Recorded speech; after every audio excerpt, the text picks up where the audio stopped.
Writing a function rule. Okay, so we're going to write equations that represent functions. Yep. We're just plugging along. So a function, again, is each input has one output. There you go. Okay, so we're going to start with a real-world problem about insects. Yeah. You can estimate the temperature by counting the number of chirps of the snowy tree cricket. The outdoor temperature is about 40 degrees Fahrenheit, more than 1/4 the number of chirps the cricket makes in 1 minute. What is a function rule that represents this situation? Wow, I'm guessing if we just were reading this in class, I'd have a lot of hands go up. Oh, yeah. Oh, yeah. Because there's words in math. Right. Yeah. So the first thing you're going to do is you want to kind of relate this all together. Underline the part of the problem that is talking about what we're doing. So we can see it says 40 degrees more than 1/4 and then the number of chirps. Can we underline that too? Yep. Yeah. Okay. Okay. So then we wrote out temperature is, and it even says it in the problem, temperature is. So I can just say T is, because is equal. 40 more than, and so I know that So that's going to be at the end. Okay. plus Well, they don't 40. have it at the end, but No, they don't have it at the end because they don't do it right. that's what we practice all year. Okay. And then 1/4 number of chips, so chirps. 1/4 times chirps. I would have C. I would use C for chirps. Okay. So again, all we did was take the information from the paragraph and put it into numbers, letters, and symbols. Okay. So here, I think they ask you to, well, they kind of do. If they ask you to define the variables, that's just where you say T equals is temperature. C equals chirps. Or if you want to use N for number of chirps, that's fine. Or Right. you could even use X. It really doesn't, it should make sense. Yeah. But As long as we know what you're talking about because you've defined them, we're good to go. yeah. Okay. So just that easy.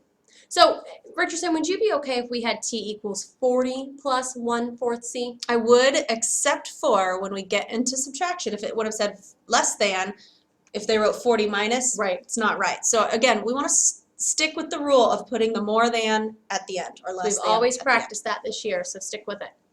Okay, so let's try another one. Carolyn has 420 CDs in her collection. Each month she adds 12 more CDs to her collection. What equation is a function rule that represents the situation? Okay. So let's define our variables. All right. So C for Carolyn, Sure. or maybe I should have done T for total CDs. We can do T for total CDs. Well, and then we need to change that. Let's do X for CDs. Okay. Okay. Well, you were just saying total CD. Okay, got it. But I got it. Carolyn is total amount that Yep. Carolyn has. I got it. Okay, so maybe that's bad. So Carolyn's total, make it Carolyn's total. Okay. That makes more sense, right? Yeah. Okay. I was like, I'm not getting this. Yeah, I made it really confusing, sorry. So Carolyn's total. So Carolyn's total is, so C equals. So what she is going to have total. Right. Equals, well, she already has 420. Okay, so we can start with that. And then each month she adds 12. So plus 12 times months. Or 12 times CDs. So this should be months. Well, that's weird. Yeah, months. So then I would change this to an M. Sorry. We got it now. I got it now. That makes way more sense each month. Woo! Oh, Okay. and you even underlined months for me and I didn't even catch it. Sorry, I didn't catch it either. Okay, well, let's uncover it, make sure we got it right. Oh, we did. Okay, good. Wait, they just defined them differently. We got it. Yeah. Woo! Stick with us. Okay. Okay, we're going to blow through this. I know this is not in your notes, but Yep. we want you to watch carefully to what's happening, okay? So a concert seating plan is shown below. Reserved seating is sold out. You can see the red is sold out. Those tickets are gone. Okay. Total revenue from ticket sales will depend on the number of general seating tickets sold. So in the yellow. Okay, so again, they've already sold the red. The total amount that they're going to make is now dependent on how many yellow seats they sell. Correct. Write a function rule to represent this situation and what is the maximum possible total revenue. Okay. So there's two variables that we've got going on here. Okay. We've got total revenue and the general admission tickets. Okay. So if I wanted to put this all together, I know that I'm going to have to, my revenue is equal to the red part plus the yellow part. So So revenue equals red. We're just going to write this out, plus yellow. And again, Okay. you don't need to write this down. Nope. This is There's just here and here. and We're the just thinking through it. and the thing that varies is my yellow tickets. Right. Okay. Red sold. That's a max number. So here's how they've related it in the book. Okay. There is a relation. So total revenue is general revenue seating, which is That yellow. the price times how many they sell, which we get, plus the red part that they already got. Okay. Okay, so then now let's write this out. R equals 10 times N, so $10 per ticket in the yellow part. Yep, $10 per ticket. And then 25 times 10 times 12 is $25 per ticket in the red section. Okay.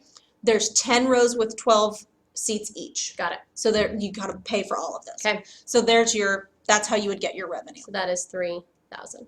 Okay. Now we'll probably have to move that up a little bit. Probably. So then we also know there's 400. We want to know the total revenue. There's 480 yellow seats available, and I get that number by taking 30 rows times 16 seats. Okay. And so if there's 480 seats total, I can plug that in to my number of seats and solve. And so I would get 10 times 480 plus 3,000 is 7,800. So the maximum you can make. The maximum amount of revenue that they could get for any Concert. One Direction concert is $7,800. Got it. Okay. They're coming to town. Okay, here's an easier example. An archery club charges an annual membership fee of $65 plus $2 per visit. Well, there's your math problem right there. Done. Write a function rule for the total cost of belonging to the club if you make V visits a year. Okay, and they're already defining. So T equals total cost. Okay. And so write this down. You need to define the variable. And then they told us they want to use V for visits. So that's easy. We don't even have to think. Right. All right, so we're going to do T equals. So my total cost that I'm paying is going to be $65. I have to pay $65 to join. Okay. Plus, every time I visit, I pay $2. So 2 times visits. Here we go. Now, Richardson, it says, how much would it cost if you were to go to the club 15 times in a year? Okay, so that's 15 visits. Yeah. So I'm going to plug and chug. So leave the T, leave the 65, leave the 2, and plug in V, 15. Okay. So T equals 65 plus 30. So T equals 95. And now I would write $95. Cool. Okay. Awesome job. And we got it right. Way to go. So again, there's 2 different answers here. That's 1. And There's that's 2. 2. Okay. Okay.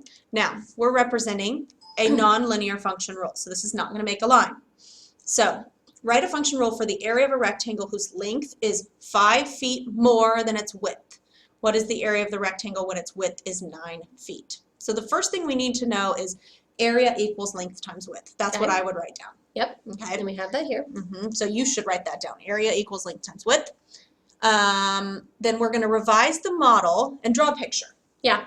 We're going to draw out a rectangle. Area's in the middle, obviously. You've got your width on one side.